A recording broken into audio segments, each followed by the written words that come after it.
Thank you for that. Actually, that's a very good question. To be honest, we face a lot of issues similar to what Sarah faced internally, which is buy-in and people actually wanting to turn their places to be accessible. And the mandate from the government absolutely helped, and it was a crucial part, because then you have this, I don't want to say big stick, but you have this incentive for people to actually comply. And statistics help a lot as well, even though they're still a bit haphazard in terms of consistency and how accurate they are, in terms of how many people with disabilities there are. But the flow in Dubai, the flow of tourists that you have powers the entire economy.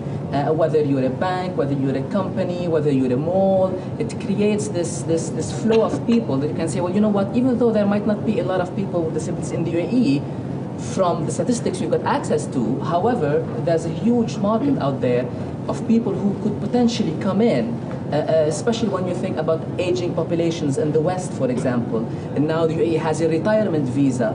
People who are older tend to have a bit more access needs. So we try to build this case for accessibility and for inclusion with our customers and our clients. And then we proceed on to implementation. Okay, so what do we need to do? And again here, the Dubai Universal Design Code is a great starting place in terms of what can be done. And there's a lot of other support initiatives from the CDA and from all the different CSR departments out there that help organizations understand what they need to do on a more policy level.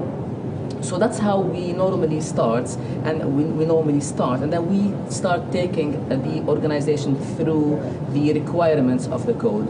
From, like Sarah mentioned, what kind of ramps do you need? What kind of contrasting do you need internally? What should your door handles look like? And all these different elements are then taken into consideration, which is another barrier, actually. Because a lot of clients, whether they are architects or engineers designing a building, or whether they are facility managers or owners of a business or a facility, they think a lot of times that accessibility and inclusion also all about having a parking outside, some grab bars in your toilet, and a wastefully large toilet that nobody ever uses. That's a lot of times there's this lack of knowledge that we are faced with. I was just telling Dr. Hussein a few minutes ago that just finished the assessment of a hotel being designed, and our final report was 283 pages. So actually, it's a very complex subject when it comes to enhancing your physical environment, because again, we're not only talking about people in wheelchairs. Even though the international symbol for access is a wheelchair users are around between 5 and 7% of people with disabilities, and overall, if you consider universal design, somebody who's using a pram or a stroller for their children isn't gonna say I'm somebody with this. That's not gonna show on any statistics.